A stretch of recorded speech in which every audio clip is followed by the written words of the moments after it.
Hey guys, this is JP's LEGO Reviews. Today, let's go through my LEGO Superheroes Christmas Guide for 2023. Now, unfortunately, there aren't really any good small sets this year to recommend, but I will go through the sets I recommend for medium, large, and gigantic sets. So, let's break it down.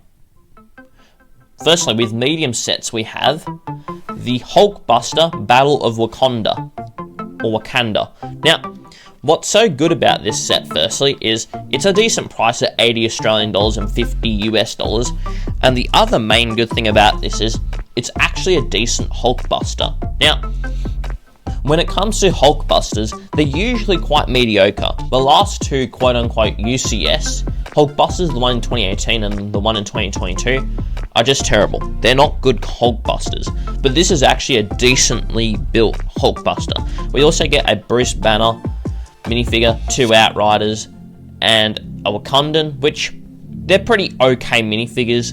They're not the world's best, they're not the worst. It's a decent minifigure selection, but the build is what's actually quite good here at this price point. But now we have the Wolverine's Adamantium Claws. Now, firstly, we just need to see more X-Men products in general, because X-Men is one of Marvel's, not the MCU, but Marvel's most successful kind of offshoot brands, if you want to call it that, coming in at 110 Australian dollars or 70 US dollars. The Adamantium Claws look quite good. It's obviously one of the glove form sets, and I thought that this was going to be pretty mediocre, but now looking at it, obviously having this set being released, it's quite a good set. And what I like about it is that it looks like a glove, not necessarily Wolverine's hand, but I really like the way that the blue contrasts with Wolverine's claws, even though in the X-Men movie the claws actually came out of Wolverine himself. But I just really like the way that this glove set has been implemented, and it's an okay value at 110 Australian dollars or 70 US dollars. But now, let's move on to the next set that you should get this holiday season, which is the Infinity Gauntlet. Now, if you didn't really like the Wolverine or that sort of glove, then the other glove I recommend is the Infinity Gauntlet. Now, coming in at 80 US dollars or 130 Australian dollars, it's a worse value than the Wolverine claws, since it basically offers the same thing. But there are two reasons why I like this set. Firstly, it's actually quite a good looking Infinity Gauntlet. It has most of the details that you want in it.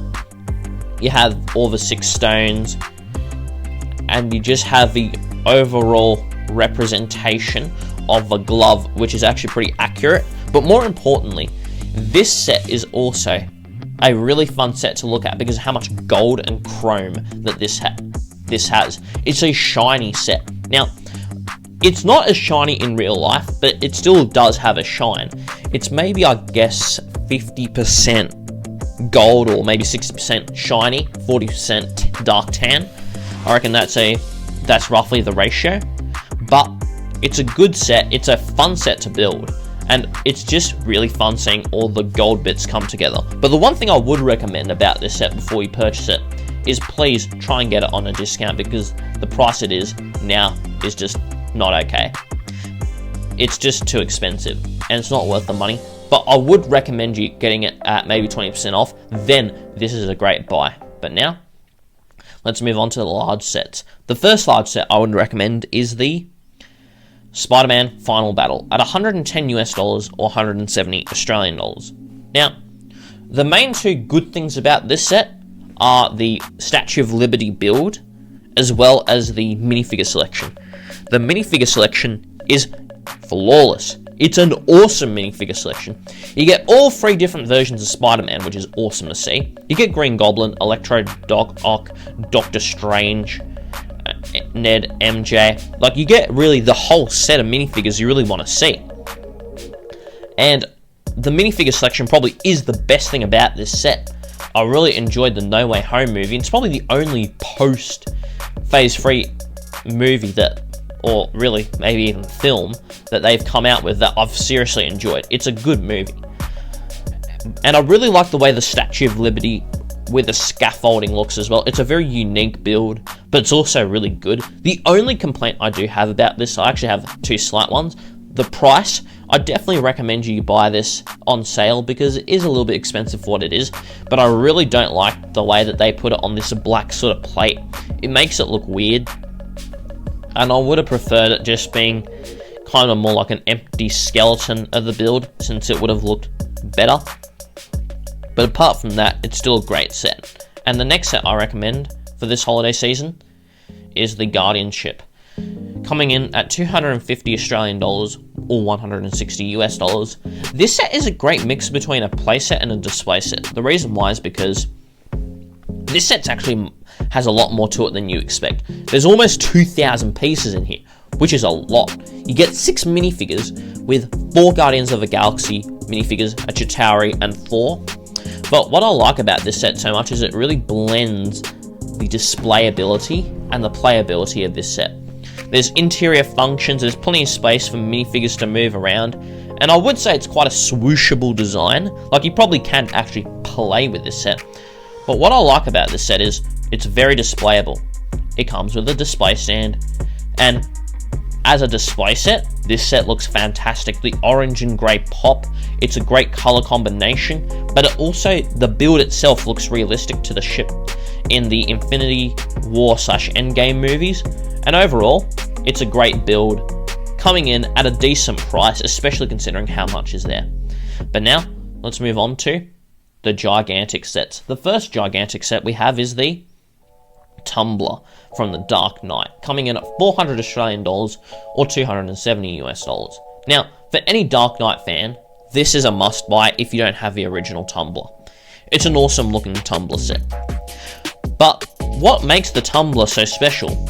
Well, firstly, it's a Tumbler, but what I like about this build so much is the fact that it's a military-inspired design. It's clearly designed after like a tank or a similar military vehicle. And I really like the way that LEGO have actually been able to replicate its look quite well, using angular pieces and having all sorts of parts on all sorts of angles, because it creates for a really interesting and unique building experience, especially for a car, but also it looks fantastic on display. The gold pops here, and the overall solid black encompasses the whole car. It's stealthy, it looks good, and for any Batman and specifically Dark Knight fan, it's a great set. The only thing that I would slightly say is, if you can buy it on some sort of like maybe double VIP points or on sale, I do recommend it, since the pricing here probably should be a bit less for what you're really getting, but apart from that, it's a good value. And finally, we have the Daily Bugle, coming in at 550 Australian dollars or 350 US dollars. Now, you may be saying, that's a lot of money, and it is, but it's worth it. This is a huge skyscraper set. This set comes in at maybe close to, I think, around 3 feet tall, or around 90 centimeters. It comes with 25 minifigures roughly, and it's a massive skyscraper build. What I like about this set so much is that it focuses on Spider-Man, which has been a bit neglected for LEGO Marvel, which is great to see that LEGO focusing more on franchises that people care about, such as Spider-Man. It's an awesome display set. It looks great on display. They've mastered the skyscraper look, and it really does feel like a skyscraper. And also what I like about it is that there's so much going on. It's chaotic, but you get minifigures from all sorts of different Spider-Man media, coming in at roughly 25 minifigures. There's lots of detail on the inside of the building. It's not just an empty shell.